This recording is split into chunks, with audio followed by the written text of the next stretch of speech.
মুহূর্তে কথা বলবো নোয়াখালী জেলার সদর উপজেলার 10 নং অশ্বদিয়া ইউনিয়ন পরিষদের চেয়ারম্যান পদপ্রার্থী ও সদর উপজেলা বিএনপির সহসভাপতি আব্দুল্লাহ ফারুকের সাথে।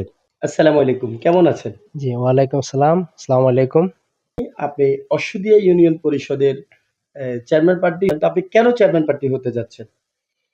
ধন্যবাদ আপনাদেরকে এবং আপনাদের মাধ্যমে সর্বময় জনসাধারণ এবং আমাদের বিএনপি অঙ্গ সংগঠনের সকল নেতৃবৃন্দকে। আপনারা জানেন আমি 2011 সাল এবং 2016 সালেও ইউনিয়ন পরিষদ নির্বাচনে বিএনপির মনোনয়ন নিয়ে দুইবার নির্বাচন করেছি। প্রথম দফা জাহাজ মার্কা 2016 সালে ধানের শীষ মার্কা নিয়ে বিএনপির মনোনয়নে আমি নির্বাচন করেছি। নির্বাচিতই হয়েছি, কিন্তু আমার বিজয়কে তখনকার ফ্যাসিস্ট সরকার এবং তাদের সন্ত্রাসী বাহিনী এবং প্রশাসনের মাধ্যমে আমার বিজয়কে ছিনিয়ে নিয়ে যাওয়া হয়। ফ্যাসিস্ট সরকারের পতনের পর বিএনপি সরকার অধিষ্ঠিত। তবে ইনশাআল্লাহ আপনাদের দোয়ায়, জনগণের ভালোবাসা নিয়ে, জনগণ আমার নেতাকর্মীদের সহযোগিতায়, তাদের চাওয়া অনুযায়ী ইনশাআল্লাহ আমি আগামীতে ইউনিয়ন পরিষদ নির্বাচনে ভোট করার জন্য আশা প্রকাশ করতেছি। বর্তমান চেয়ারম্যানের কোন দিকগুলো ইউনিয়নবাসী পছন্দ করছে না এবং আপনি একজন প্রার্থী হিসেবে কি মনে করেন?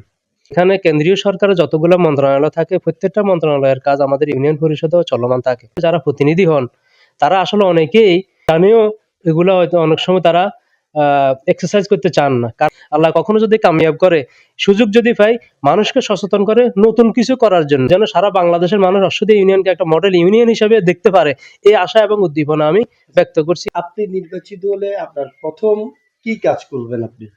আমার সর্বপ্রথম টার্গেট থাকবে ন্যায় প্রতিষ্ঠার মাধ্যমে মাদক, সালিশ বাণিজ্য এবং এই যে আমাদের এখানে বালু উত্তোলন, আপনার এই জিনিসগুলো নিয়ে আমার সর্বপ্রথম অ্যাড্রেস থাকবে। বর্তমান বড় সমস্যা কি মনে করেন? অনেকগুলো অঞ্চলেই মাদকের ভয়াবহতা বিরাজ করে। মাদকের ব্যবসাটা খুব রমরমা এখানে চালু রয়েছে। কি আপনার কোনো পরিকল্পনা আছে? অবশ্যই যুব সমাজের জন্য পরিকল্পনা।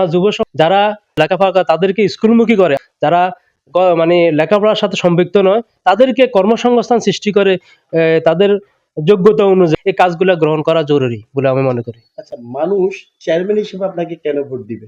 খোঁজ নিয়ে দেখতে পারবেন, আমার শুরু থেকে, আমি যখন থেকে রাজনীতি, আমি খুব ছোট বয়স থেকে রাজনীতি থেকে আমি এই রাজনীতির সাথে এবং বিএনপির রাজনীতির সাথে জড়িত।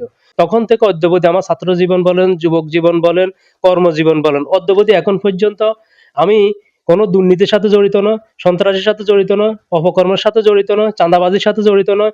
আর আমি ভবিষ্যতেও চেষ্টা করবো আমার এই ধারা অব্যাহত রেখে ন্যায় বিচার প্রতিষ্ঠিত করা আমার লক্ষ্য। এই জন্যই মানুষ আমাকে ভোট দেবে বলে আমি মনে করি।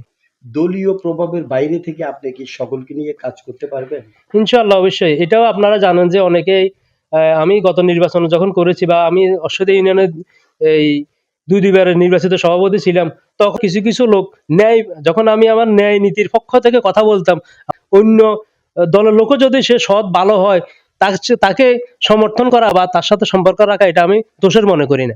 আপনি এলাকার উন্নয়নে বিশেষ করে যে কোনো সমস্যায় নিজে গিয়ে সমাধান করার চেষ্টা করেন? আপনারা জানেন আমাদের এখানে কবিরহাট, সোনাপুর, দাগনমিয়া, বসুরহাট সড়কের কাজ চলমান রয়েছে। আত্মনাট নামক স্থানে 7ম কিলোমিটার স্থানে এই রাস্তাটা দীর্ঘদিন, বিগত প্রায় 1 বছর পর্যন্ত সেখানে রোডটা পড়ে আছে, কোনো কাজ হয় নাই। শেখসাহীরা সকলে মিলে রোডস অ্যান্ড হাইওয়ে যেমন ডিসি সাহেবের কাছে একটা দরখাস্ত দেন। তার বাজারের লোকজন আমাকে বলার পরে আমিও তাদের সাথে যাই রোডস অ্যান্ড হাইওয়ে। এক্সিএন সাহেবের সাথে কথা বলার পরে উনি আমাকে বলল যে আপনারা লোকাল লোকজন যারা আছেন, আপনারা আমাদেরকে একটু সহযোগিতা করে, আপনারা উপস্থিত থাকলে আমাদের কাজটা করতে ইজি হবে। তখন আমি ওনার অনুরোধে আমরা ওইখানে বাজারের লোকজন সহ মিলে, স্থানীয় লোকজন সহ আমরা উপস্থিত ছিলাম। রোডস অ্যান্ড হাইওয়েজের লোকজনের কাজকর্ম করেছে। চাঁদা চেয়েছিল, তারা সে স্বার্থটা হাসিল করতে না পেরে আমার বিরুদ্ধে অপপ্রচারে নেমেছে। অশ্বদিয়া ইউনিয়ন বাসীর প্রতি আপনার মেসেজটা কি? আগামী দিনগুলোতে যেন আমরা একে অপরকে সহযোগিতার মাধ্যমে ইউনিয়নের ভালোর জন্য, প্রতিবেশীর ভালোর জন্য আমরা আগামী দিনে কাজগুলা করে যাব। একে অপর সৌহার্দ্যপূর্ণভাবে বসবাস করে, এই আহ্বান থাকবে। প্রতিটি রাজনৈতিক কর্মী এবং সমাজকর্মীর মাঝে থাকবে ভ্রাতৃত্ববোধ আচরণ, থাকবে সম্মানবোধ। তিনি দুঃখ প্রকাশ করেছে এই বিষয়ে যে তিনি গিয়ে সমাধান করার পরে কেউ তার বিরুদ্ধে অপপ্রচার চালায়। আহ্বান জানিয়েছেন কেউ যাতে কোনো হানাহানিতে না জড়িয়ে সকল ভেদাভেদ ভুলে সমাজের উন্নয়নে ভূমিকা রাখবে। নোয়াখালীর সদর উপজেলার অশ্বদিয়া ইউনিয়ন থেকে নাসির উদ্দিন মিরাজ ভূঁইয়া।